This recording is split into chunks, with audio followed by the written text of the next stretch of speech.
Yo les postos, c'est Sacha, bienvenue dans cette nouvelle vidéo Mercato et actualité du football. Et on commence avec le PSG, un espoir du club sur le point d'être vendu. S'il n'est pas le plus connu des espoirs du PSG, Moussa Sissoko a fait ses classes avec la réserve du club de la capitale et a notamment porté les couleurs du club francilien en Youth League. Il y a de cela quelques mois, resté à Paris l'été dernier malgré la suppression de l'équipe réserve, il avait fini par débarquer cet hiver du côté du Standard de Liège. Après une période d'adaptation, le défenseur central de 19 ans allait faire ses grands débuts chez les pros avec les rouges et bleus en championnat, avant que cette épidémie ne stoppe toutes les compétitions. Pourtant, s'il n'a pas disputé le moindre match avec le Standard, Michel Prudhomme a été convaincu par le potentiel du jeune joueur et a demandé à sa direction de lever l'option d'achat de 400 000 € que dispose le club belge, rapporte la presse locale. Le frère du joueur, Souleymane Sissako, confirme dans la DH que Moussa fait tout son possible pour que le club belge lève l'option. Il veut tout faire pour que le Standard lève l'option et prendre du temps de jeu. Le PSG, c'est le club de son cœur, mais s'il faut passer par un autre championnat pour effectuer ses débuts professionnels, il le fera. S'il rapportera moins d'argent au PSG que par exemple Christopher Nkunku, Moussa Diaby ou encore Timothy Weah, ce probable futur transfert, le premier de cette fin de saison, prouve encore une fois la qualité de la formation parisienne qui n'en finit plus de s'exporter dans toute l'Europe. Et le PSG est en passe de convaincre ses joueurs de baisser leur salaire de moitié, conformément aux recommandations de l'UNFP et des clubs pour les salaires élevés. Les joueurs du PSG pourraient bien consentir à une réduction de 50% de leur salaire. Mardi soir, la nouvelle tombée, un accord a été trouvé entre le syndicat des joueurs, l'UNFP et les clubs de Ligue 1 au sujet d'une réduction des salaires en cette période sans football, un accord nécessaire pour aider les clubs à survivre, alors que la masse salariale représente le plus gros poste de dépense à un moment où les recettes ont totalement disparu. Dans les faits, il s'agit de recommandations pour les joueurs qui auront tout loisir de faire plus ou moins au moment de négocier avec les clubs. Dans ces recommandations qui concernent les joueurs professionnels de Ligue 1, Ligue 2 nationale, la baisse de salaire s'effectue par palier. Les joueurs qui touchent moins de 10 000 € mensuels ne seront pas concernés. Par contre, les joueurs qui touchent entre 10 000 € et 20 000 € mensuels sont invités à baisser provisoirement leur salaire de 20%. Le pourcentage grimpe à 30% pour les émoluments mensuels situés entre 20 000 et 50 000 €. On atteint 40% pour des revenus compris entre 50 000 et 100 000 €. Enfin, les très gros salaires qui dépassent 100 000 € mensuels devraient baisser de 50%. Selon les informations du Parisien, le Paris Saint-Germain, qui dispose de la plus grosse masse salariale de Ligue 1, va bien demander à ses joueurs de baisser leur salaire de 50% durant cette période, alors que le manque à gagner est évalué à 300 millions d'euros par les dirigeants parisiens. Les joueurs seraient prêts à cet effort, d'autant qu'ils récupéreront les 50% restants une fois que le football aura repris ses droits. De plus, le club de la capitale aurait promis que malgré la crise traversée, aucune prime ne serait remise en cause pour la saison suivante, aucun salaire revu à la baisse non plus, une garantie sur le futur pour rassurer les joueurs et les inciter à un geste fort dans cette période très compliquée. Le FC Barcelone ne veut pas de Willian, même si Willian a été proposé au Barça. La semaine passée, Willian faisait savoir qu'une prolongation de son contrat avec Chelsea n'était pas d'actualité et qu'il quitterait très certainement les Blues à l'issue de la saison. En fin de contrat dans les prochains mois, il pourra donc s'engager gratuitement dans un nouveau club et selon Sport, le FC Barcelone pourrait en profiter. Mais d'après le quotidien espagnol, l'agent du Brésilien Kia Jarobachian a proposé les services de son joueur au club Blaugrana. Cependant, le Barça veut se tourner sur des joueurs d'avenir. Bien qu'ils aiment le profil de Willian, âgé de 31 ans et surtout gratuit, la décision de refuser l'international brésilien n'est pas prise à 100%, mais devrait se confirmer prochainement. Le FC Barcelone aurait donc changé d'avis après avoir tenté de le recruter à maintes reprises. Willian, lui, prioriserait des pistes comme Tottenham et le Paris Saint-Germain. Donc bonne nouvelle pour le Paris Saint-Germain, Paris doit-il foncer sur Willian ?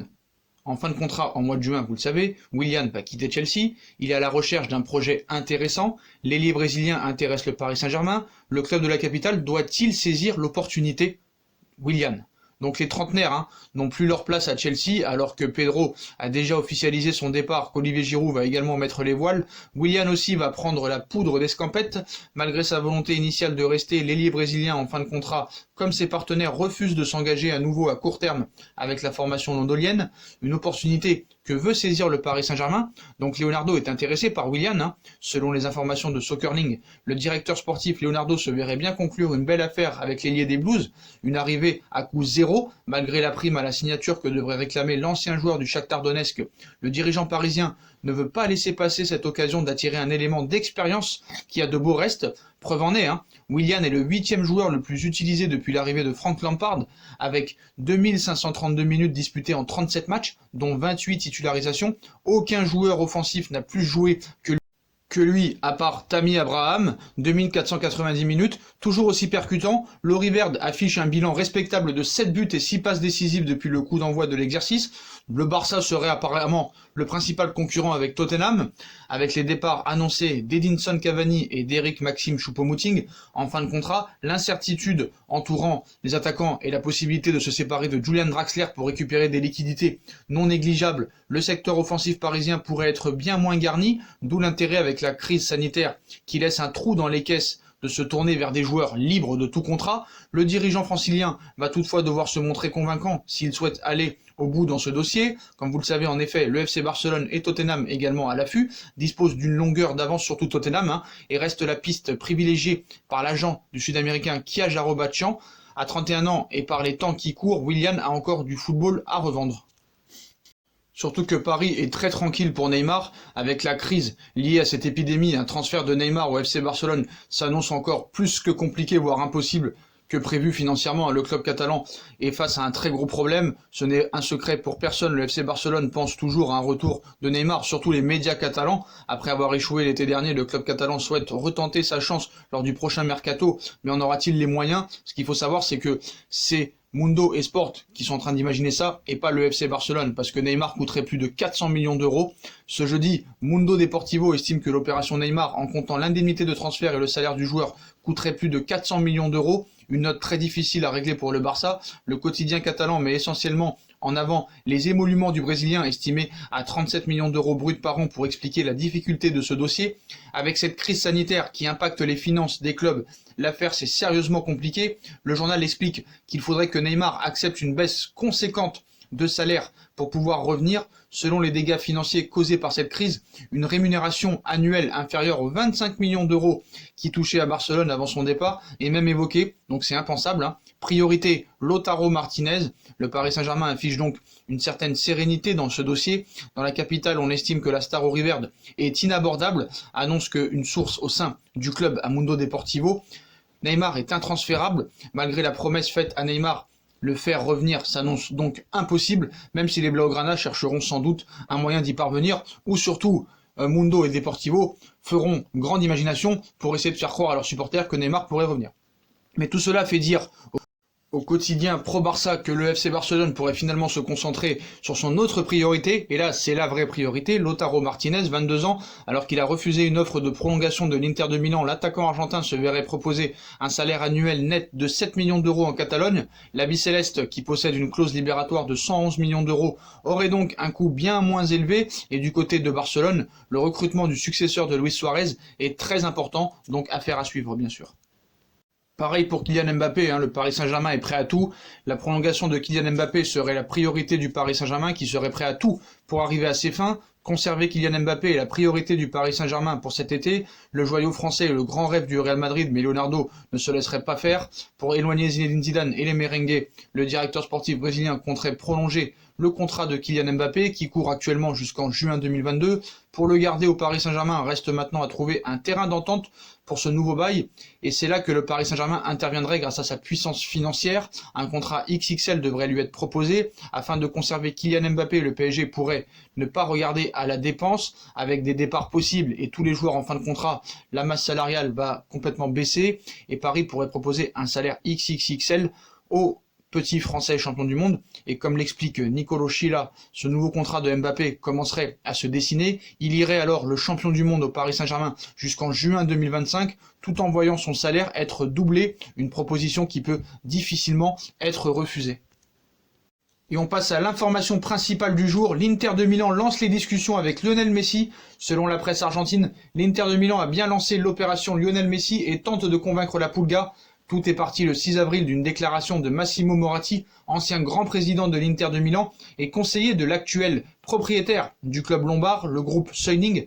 Messi à l'Inter n'est pas un rêve interdit. La situation actuelle a rabattu toutes les cartes. L'Inter de Milan a toujours été un club désireux de récupérer les plus grandes stars du ballon rond, et même si la Serie A est loin de son âge d'or dans les années 90, le club milanais a encore ce type de réflexe. Cette sortie médiatique a fait réagir en Italie et en Espagne, où même le patron de la Liga, le bouillonnant Javier Tebas, a évoqué cette possibilité en se moquant gentiment de l'Inter de Milan et surtout en ne retenant pas outre mesure Lionel Messi. L'essentiel est ailleurs. L'Inter va-t-il réellement tenter sa chance? Eh bien oui, selon un journaliste du média argentin TNT Sport, ce n'est pas seulement un rêve. Léo a également une offre du Newell's Old Boys pour rentrer chez lui, mais l'Inter pousse. Et ce que Moratti a dit est vrai. Il y a une négociation prête. Alors la décision sera celle de Messi, mais l'Inter y travaille certainement, a-t-il déclaré à l'antenne. Messi plus la nouvelle pépite argentine, l'Inter est donc bien passé à l'action. Le club lombard croit en ses chances en espérant que les événements actuels chamboulent tout. Il faut rappeler que Lionel Messi peut quitter le FC Barcelone à la fin de chaque saison sans contrepartie, mais cette clause présente dans son contrat qui court jusqu'en 2021 stipule qu'il ne doit pas s'agir d'un club européen. Outre le complexe dossier Messi, l'Inter fait partie des courtisans de la nouvelle pépite du football argentin, Thiago Almada. C'est un joueur né en 2001 qui fait d'excellentes choses à Vélez, un joueur rapide d'une qualité énorme que l'Inter négocie pour 25 millions d'euros.